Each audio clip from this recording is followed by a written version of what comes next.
Illusion Island for the Nintendo Switch. Now, it's been a long time since we've had Castle of Illusion and World of Illusion, but does this fill the gap? And, more to the point, is it any good? Have a little look. You can choose from 4 characters: Mickey, Minnie, Donald and Goofy. At the same time, you can choose how many hearts you have.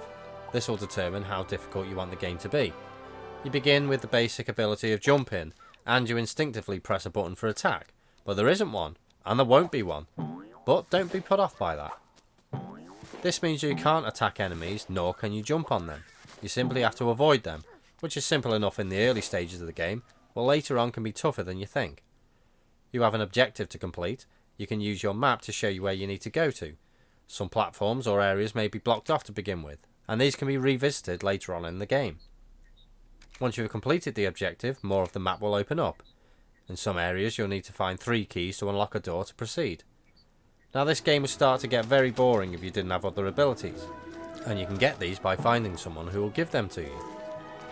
You'll first be given the ability to double jump, and eventually unlock the wall jump, ground pound, swing, glide, deep dive and deep dive ramp. All these abilities will allow you to access new areas and find secrets. Unfortunately there isn't a run ability, although technically your character does run anyway. It would have been nice for them to dash too. Scattered around the island are blue orbs called glimps. There are over 2,500 of them, and they count towards unlocking pictures. When you fully unlock a picture, you'll be rewarded with an extra heart. All the collectibles are tokens. These basically unlock artwork, but all essential for 100% completion. Hidden in some areas will be a robot that will give you a piece of map to show you an extended part of the area, although sometimes you can't get through some places because you need an ability to get through. But is this game any good? It's pretty good, although not what I was expecting.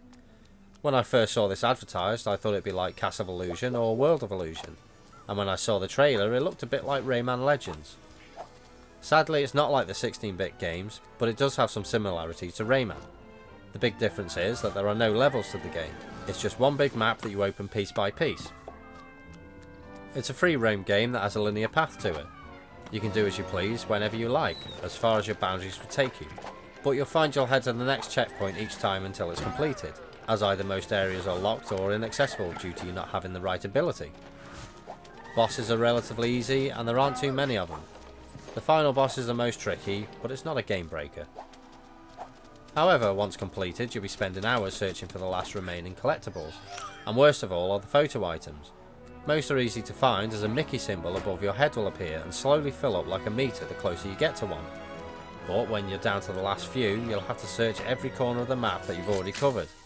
Some are obvious, but some blend into the scenery, so they aren't that easy to spot if you're walking past. Overall, it's a really good game. It's well animated, and the orchestral music sounds amazing.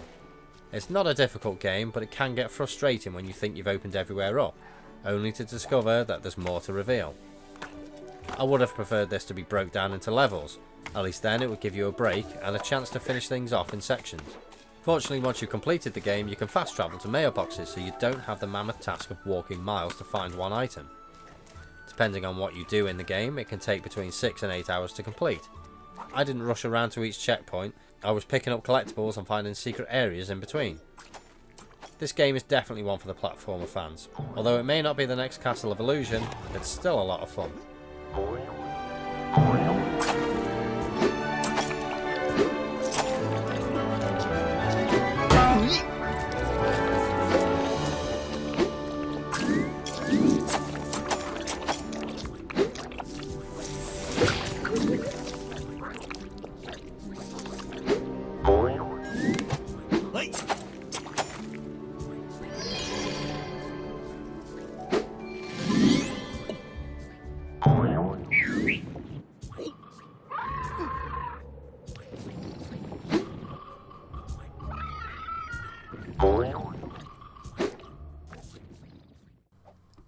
Thanks for watching. If for some strange reason you like my videos, please consider subscribing so I don't feel so unpopular. Do you know what I mean?